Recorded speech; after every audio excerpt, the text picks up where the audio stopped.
여러분 안녕하십니까. 백세로 가는 태산입니다. 오늘 또 하늘은 청명하고 공기는 맑습니다. 가까운 공원이나 초목이 우거진 산길을 한번 걸어보시면 어떻습니까? 행복으로 나아가는 좋은 계기가 될 줄로 믿습니다. 좋은 말씀 가지고 여러분과 함께 성경 여행을 한번 오늘부터는 함께 떠나보고 싶습니다. 동성하여 주십시오. 오늘부터는 필리비안시의 성경 여행이라는 그런 책을 중심으로 해서 전방욱 번역본입니다. 성경 66권의 그 대목마다 저희들에게 함께 묵상하면서 여행할 수 있는 아주 훌륭한 책입니다. 그 책을 중심으로 해서 성경 속 이야기들이 살아서 오늘을 사는 나에게 성경의 참된 의미를 가르쳐 주고 있기 때문에 이 책을 창세기부터 현재까지 대목대목 발췌해서 여러분과 함께 묵상하는 시간을 갖기로 하겠습니다. 아무쪼록 좋은 시간이 함께 되어 주시기를 간곡히 바라고 있습니다. 오늘은 일하시는 하나님이라는 제목으로 묵상해 보고 싶습니다. 모든 것은요 창조로부터 비롯된다고 합니다.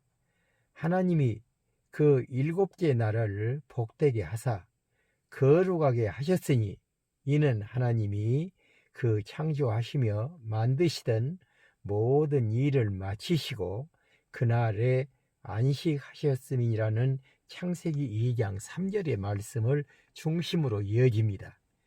성경은 태초에 하나님이 천지를 창조하시니라는 널리 알려진 구절로 시작합니다.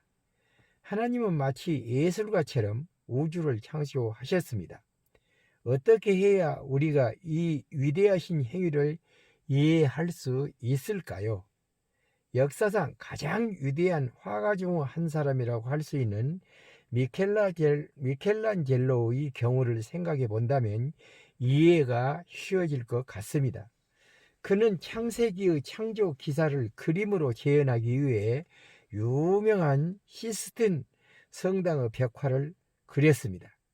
그의 경험으로 미루어 보면 창조는 작업이라고 합니다. 젖먹던 힘까지 다 들인 노력. 미켈란젤로는 일반 지붕의 4배에 해당하는 넓이의 천정에 그림을 그렸습니다. 롤러를 가지고 천정을 칠해본 경험이 있는 사람이라면 그런 일이 육체적으로 얼마나 어려운 것인지를 잘 알 것입니다.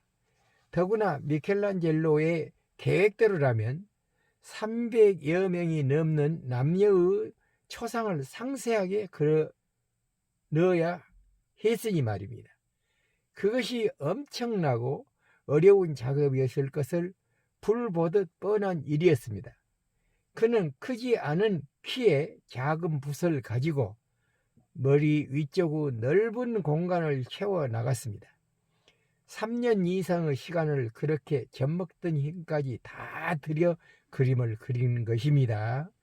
그는 커다란 발판 위에 서서 머리 위로 붓을 움직여야 했으며 어떤 때는 천정에 바짝 붙은 채로 그림을 그려야 했습니다.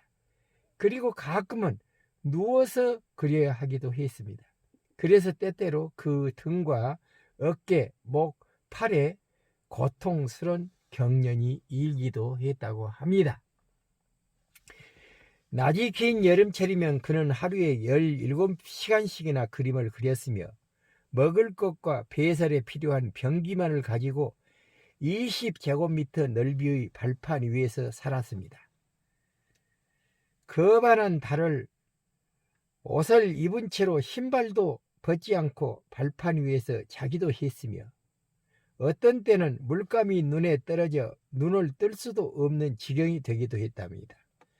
겨울철의 추위와 여름철의 더위를 무릅쓰고 천정의 그림으로 모두 뒤덮을 때까지 그는 그림을 그렸습니다. 단순했던 흰색 천정이 그에 의해 생동감 넘치는 하나님의 창조 이야기로 바뀌어 갑니다. 아무런 의미도 없던 단순한 물감과 석회가 그의 손에 머무는 동안 전혀 새로운 것으로 변해 갔습니다. 이게 생명의 기적입니다. 그러나 미켈란젤로도 잘 깨닫고 있었듯이 하나님이 창조하신 것에 비교하면 그의 작품은 보잘것없고 모방한 것에 불과했습니다. 시스턴 성당의 둥근 천정 너머로 펼쳐져 있는 하나님이 창조하신 하늘이라는 무한한 공간을 보며 우리는 그 웅장한 아름다움에 숨을 멈추지 않을 수 없었습니다. 산, 바다, 대륙, 이 모든 것들은 위대하신 조물주 하나님의 창조 작품입니다. 미켈란젤로의 걸작보다 더욱 크고 아름다운 하나님의 세계는 비할 수 없이 큰 힘을 기울여야 했던 창조의 소산입니다. 유진 피터슨도 지적했듯이 성경은 하나님이 하늘 보좌 위에 당당하게 앉아 계셨다든지 아름다움과 사랑스러움으로 세계가 가득 차 있었다라고 시작하지 않고 태초에 하나님이 천지를 창조하셨다는 말로 시작됩니다.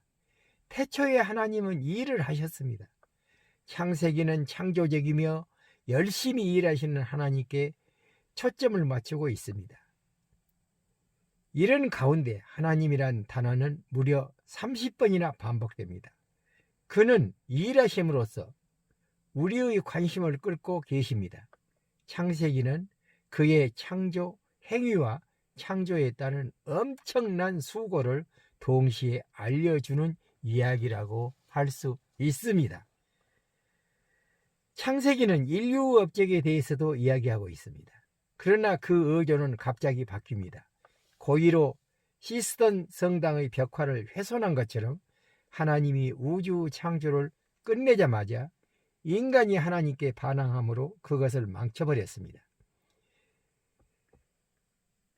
창세기 3장부터 11장은 아담과 하와의 원죄, 가인에 의한 고의적인 형제 살인, 대홍수를 유발한 전 세계적인 죄악, 바벨탑 사건에 나타난 인간의 오만 등 잇따라 일어나는 재앙을 묘사하고 있습니다.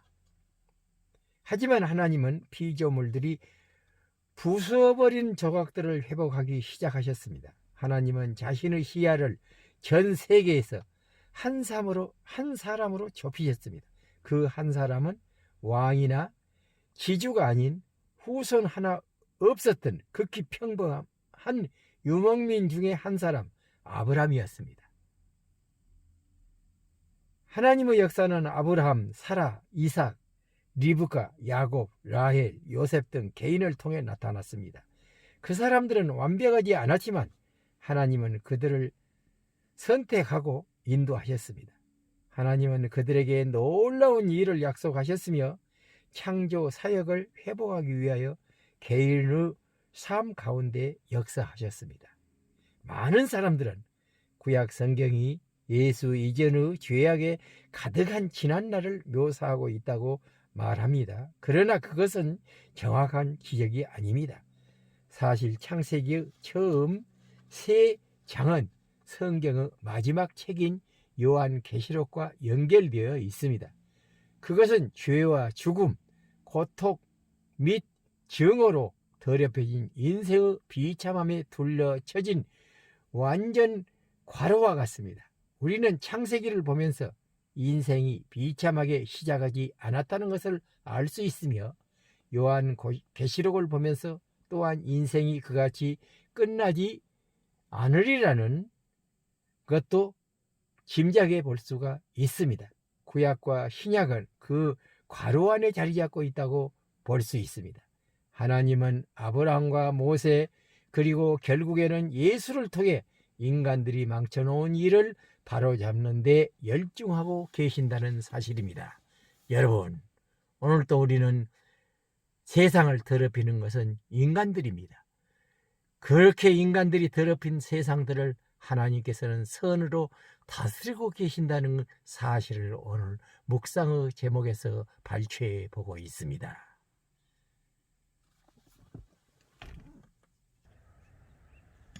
어떠세요? 좋으셨죠? 좋은 날입니다. 이렇게 천고만상 너무 아름다운 가을을 지나 겨울로 들어가 있는 이 계절에 여러분들 감기 조심하시고 건강한 영혼과 육신으로 하나님께 영광 돌리는 귀한 날 되시기를 간절히 소망하는 시간입니다. 평화를 빕니다. 내일 또 건강한 모습으로 여러분을 찾아뵙겠습니다. 안녕히 계세요.